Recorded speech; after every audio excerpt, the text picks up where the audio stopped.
Olá, convidar você para tomar um cafezinho conosco. Você sabe que é um prazer muito grande nós participarmos juntos desse momento de comunhão aqui através desta tela, mas um momento de comunhão. O objetivo que a gente tem aqui é o anúncio, é a proclamação da mensagem sublime do Evangelho de Jesus Cristo. Eu sempre repito isto, que me encanta a ideia da encarnação, o Deus sendo todo-poderoso, onipotente, onisciente. Esse Deus se esvazia e entra num corpo e começa numa dimensão de óvulo fecundado e cresce e se torna um homem e gera toda uma realidade de transformação deste homem caído, arrogante, presunçoso, prepotente, que quer ser o que não pode ser. E isso me edifica muito saber que esse Deus se importa com gente como eu e você, e que quer nos salvar da maneira equivocada da gente ser. Os links das nossas redes sociais estão aí na tela para que você possa conhecer, possa também participar aqui juntamente conosco. A gente também quer que você seja um parceiro, seja um aliado nesse projeto de comunicação, tanto orando, que eu acho que é a parte mais difícil. Orar é tão difícil que a gente não sabe mesmo orar, mas Deus nos ensina e nos leva a orar uns pelos outros. Também você pode jogar esse material aí, compartilhando com outras pessoas, fazendo com que outros conheçam este Evangelho e, se for possível, também nos ajudando a manter esse programa, contribuindo. Você pode fazer isto de maneira voluntária e que seja para a glória de Deus. Nós vamos para um pequeno devocional e logo vamos voltar.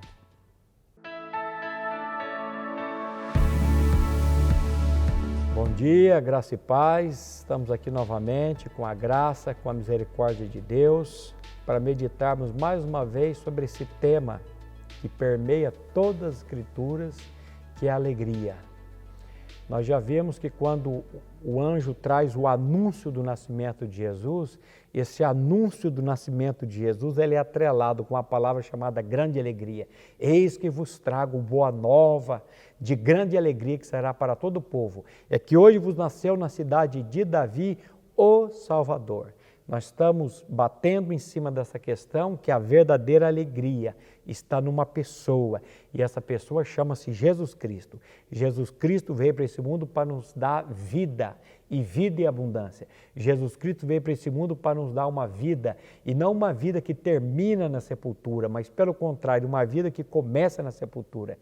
E pensando nesse tema da alegria, eu quero ler com vocês hoje Abacuque, capítulo 3, versículo 17 e 18, a palavra de Deus nos diz assim: ainda que a figueira não floresça, nem haja fruto na vide, o produto da oliveira minta, os campos não produzam mantimento, as ovelhas sejam arrebatadas do aprisco e nos currais não haja gado. Todavia eu me alegro no Senhor e exulto no Deus da minha salvação. O Senhor Deus é a minha fortaleza.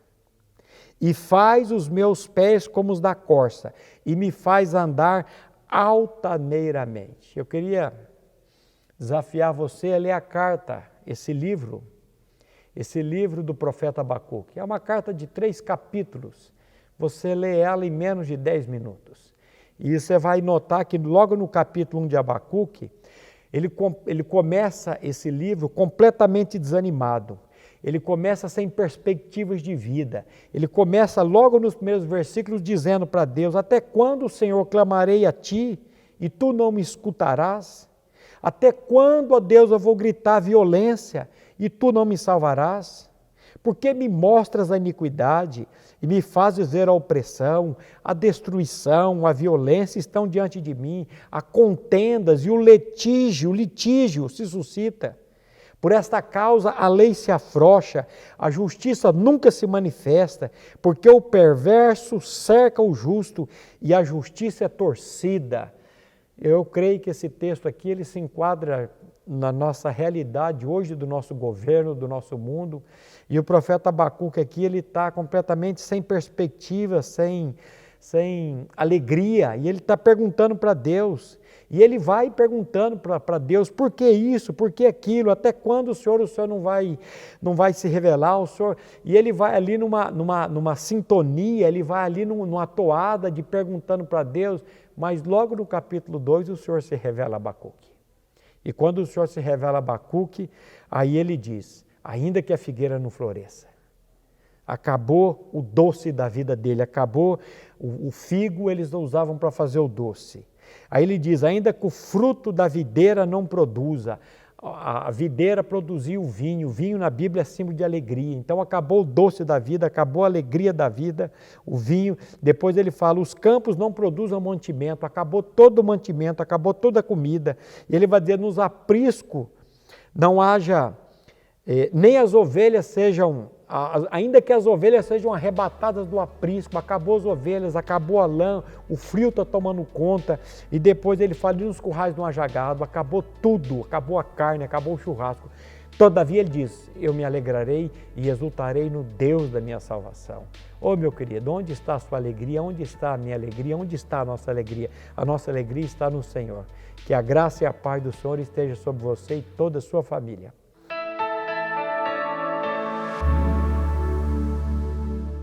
Ótica Higienópolis. Há 35 anos no mercado óptico de Londrina, sempre com novidades em produtos e tecnologia.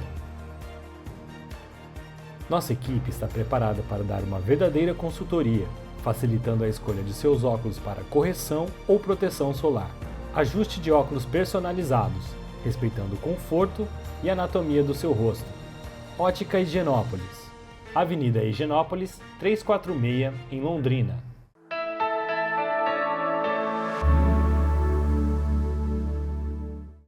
Nós estamos numa caminhada aqui das coisas dos últimos dias e da perspectiva do retorno de Jesus Cristo. E já estamos aí numa série que tem vários programas. Se você perdeu algum deles, você pode entrar no canal do YouTube e você pode ouvi-los. Nós estamos tentando dar algumas pistas para que nós possamos compreender tanto o tempo dos últimos dias como a realidade da vinda de Cristo. Vamos orar? Pai, eu sei que não é a nossa oração que muda o Senhor, mas é o Senhor que muda a nossa oração e nos faz compreender qual é a Tua vontade para as nossas vidas. E nós, como o Senhor Jesus ensinou, nós te pedimos que venhas a nós, que Tu venhas com o Teu reino sobre nós e que seja feita a Tua vontade, assim na terra como ela é feita nos céus. Faze com que nós percebamos o Teu governo nas nossas vidas e que o Senhor dirija cada um de nós, para que não sejamos como biruta que fica rodando de um lado para o outro, e que tenhamos firmeza na dependência do Senhor. Dirige a vida de cada um que está conectado com esse programa.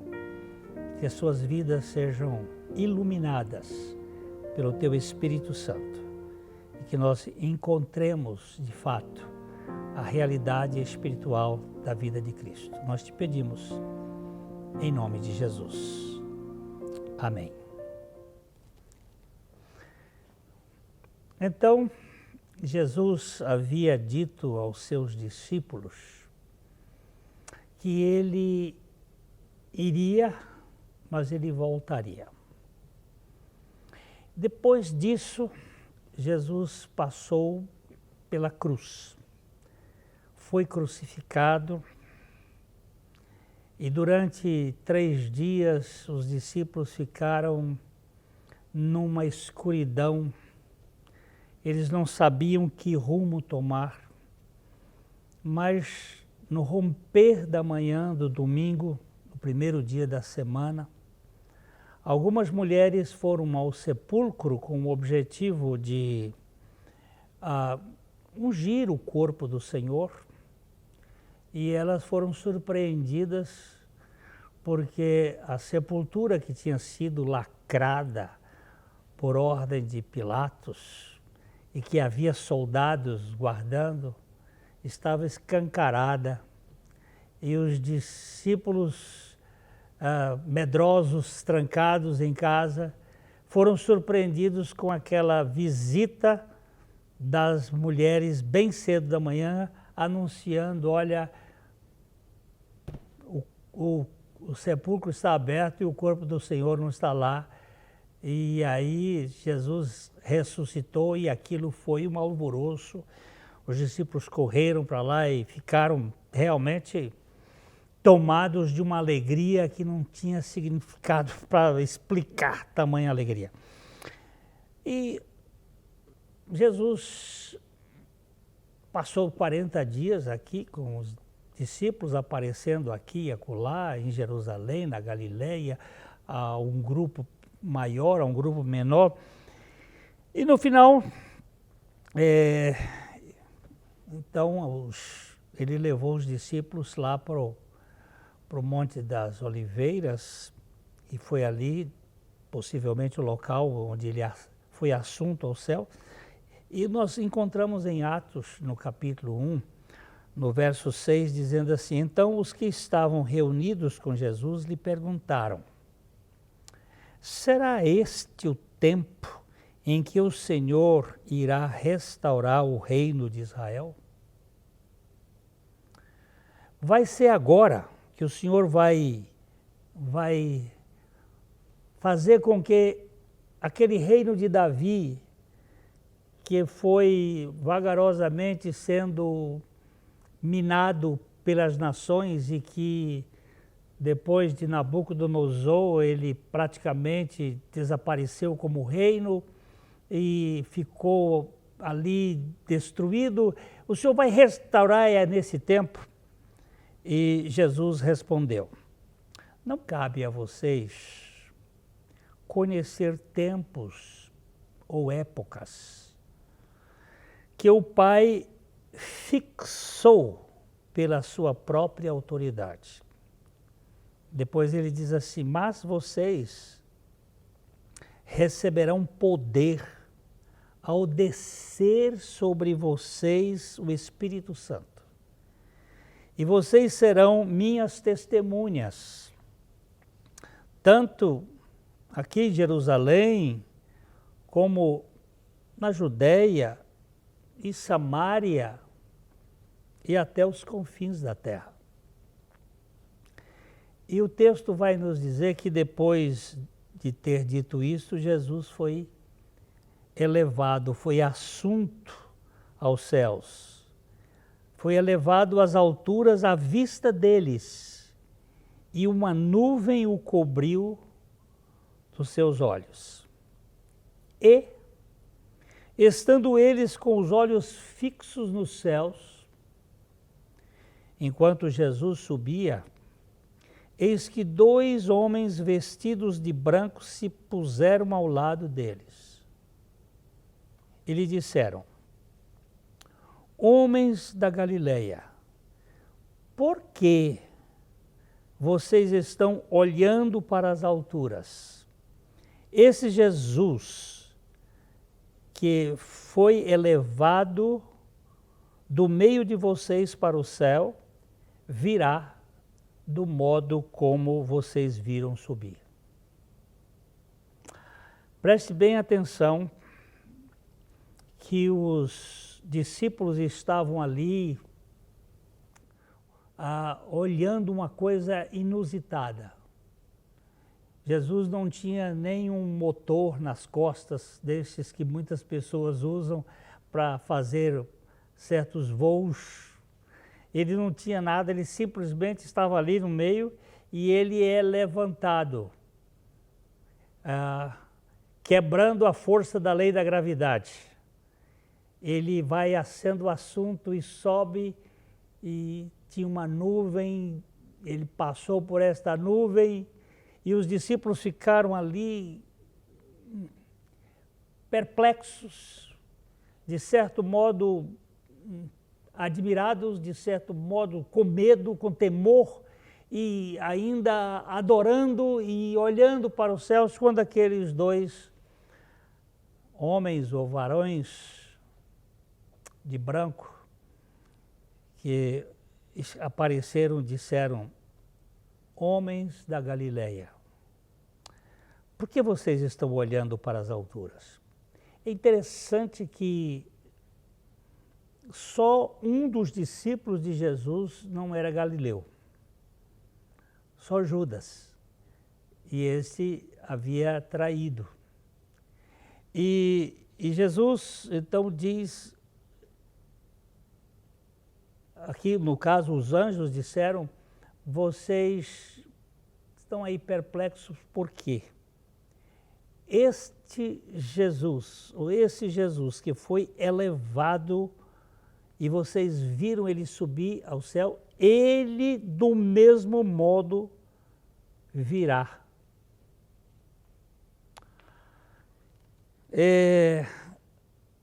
Jesus, quando ele veio a este mundo, muito pouca gente cria que ele viria. Os judeus tinham uma expectativa de um rei poderoso, um Messias dominador, e veio o Messias humilde, manso de coração, sem nenhuma força poderosa. Imagine isto, não foi crido, a nação não creu, os poderosos do governo não creram nele, aqueles que criam ficavam com medo de testemunhar. Jesus não teve muitos adeptos, foi pouca gente que creu nele naquele início. Só depois do Espírito Santo descer é que eles puderam crer em Jesus. Eu vou ter uma paradinha e já nós estamos voltando.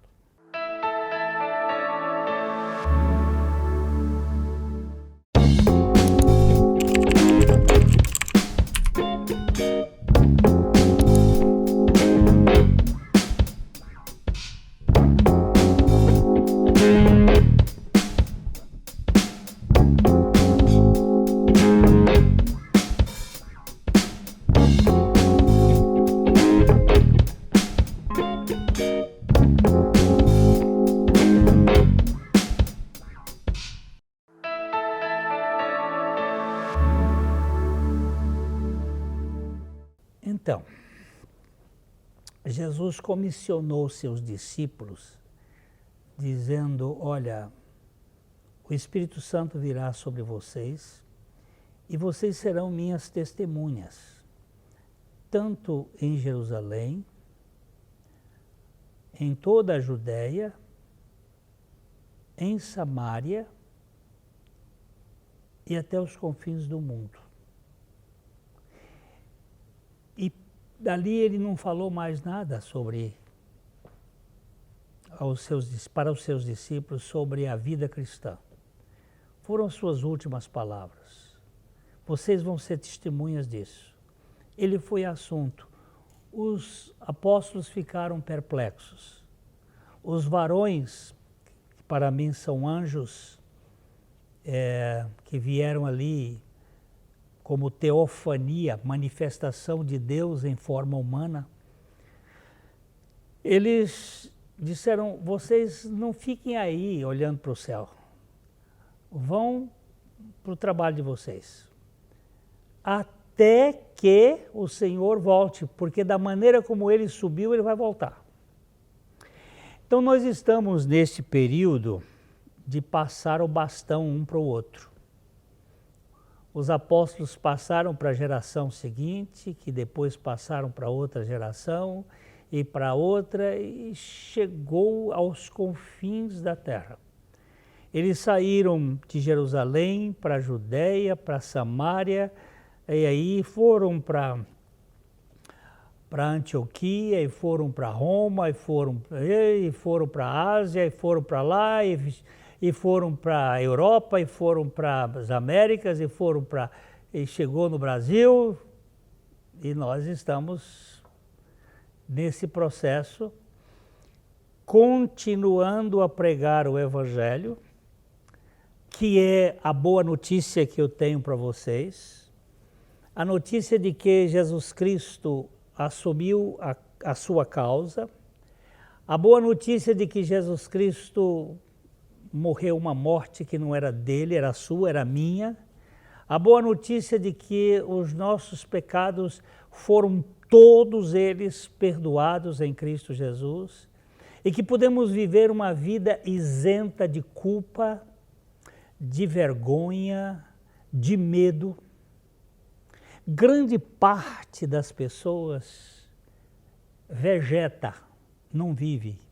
Grande parte das pessoas sofre com traumas, com históricos horríveis, com vidas que foram marcadas por palavras tenebrosas dos pais, de parentes, de professores, de pastores, de padre, e que estão sofrendo aí pela vida afora, e que Jesus Cristo veio com esta salvação que nos liberta não só da condenação dos nossos pecados, mas também do poder dos nossos pecados.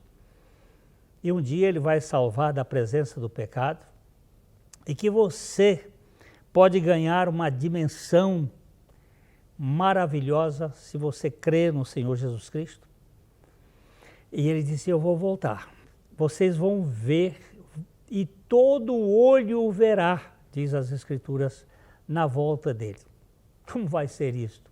Alguns acham que é pela televisão que vai ser visto, o seu aparelho de iPhone ou de qualquer telefone vai captar essa vida, mas isso é tudo ideia que o homem fica achando, como é que isso, porque a Terra é redonda, se bem que tem alguns que creem na Terra plana, mas de qualquer maneira a ideia é de que há um momento que todo olho vai ver o Senhor voltando.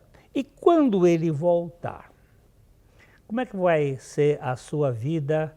Você tem certeza que você irá estar com o Senhor? Ou isso é apenas uma história, um conto de carochinha que as pessoas tentam contar para enganar os outros? Eu não optaria por essa ideia, porque, como disse uma pessoa, e se não for verdade o que você está pregando? Ele disse, se não for verdade, eu não perdi nada. Agora, se for verdade, ele disse, não, eu não quero nem pensar nisso, porque se for verdade, eu estou perdido. Eu digo, pois então, venha para cá, vamos conhecer o que Jesus tem para você e o que ele pode fazer na sua vida. E o Senhor está mostrando que o projeto dele é para toda a eternidade, mas nós vamos passar por um tempo muito complicado. E esse tempo, o apóstolo Paulo diz assim em 2 Timóteo capítulo 3, verso 1, nos últimos dias haverá tempos muito difíceis. Nós temos trabalhado sobre este aspecto aqui no nosso Vale Estreito. E esses tempos difíceis me parecem que eles estão em vigência. Não só o princípio das dores, o período do parto, mas já a característica é de que as aflições do tempo presente estão muito além da suportabilidade das pessoas.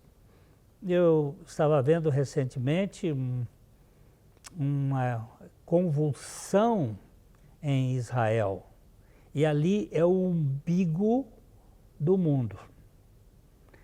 Quer queiramos, quer não, a humanidade, ela como que gravita em torno deste povo que tinha como finalidade a semente da mulher, para que através da semente da mulher o Senhor pudesse esmagar a cabeça da serpente. Mas a cultura da serpente, ela está em plena vigência. As teorias macabras do velho Hermes Trismegisto, que foi um guru, um místico lá dos tempos egípcios, babilônicos, daquela corrente que advém ali da pós-dilúvio da Torre de Babel e que tem muitos efeitos na astronomia ou astrologia, na alquimia e na liturgia do fenômeno hermético, deste conhecimento gnóstico hermético, que tem o controle das mentes das pessoas em torno do engano da serpente. Nunca chegou tão efusivamente como hoje, como estamos vivendo. O engano de todas essas mídias sociais, de todos a descrição da cultura mundial. Olhe bem os países estão vivendo nessa confusão de gênero, de assassinatos de bebês, de roubo emocional das pessoas, que é hoje uma das coisas mais perigosas, é o furto da personalidade, o roubo da personalidade, através de informações falsas, e a utilização de métodos que captam a atenção, mas não trazem significado. Estes últimos dias são tremendamente apavorantes e não tem perspectiva de melhorar, mas eu queria deixar aqui uma saída, um escape, que é o nosso Senhor Jesus Cristo. Ele pode dar a você a realidade de você ter uma porta, numa rua sem saída, num beco sem saída. Jesus Cristo é a porta para dar significado à sua vida. Eu não estou falando de religião, estou falando daquele Deus que se encarnou, daquele Deus que se importa com você e que traz uma nova perspectiva. O tempo do fim vai ser cada vez pior. Se você não tiver a sua vida conformada com o modelo de Jesus, você vai ter grande dificuldade, vai passar por esse problema na angústia existencial mais profunda. Que o Senhor Jesus abra os seus olhos e que você ganhe um novo coração para viver este momento histórico com esperança. Você pode ter contato com as nossas mídias, estão aí para você aproveitar e conhecer mais da nossa realidade espiritual aqui do canal. Fica um abraço em nome de Jesus Cristo, que você tenha o conhecimento da suficiência de Jesus. Até o próximo.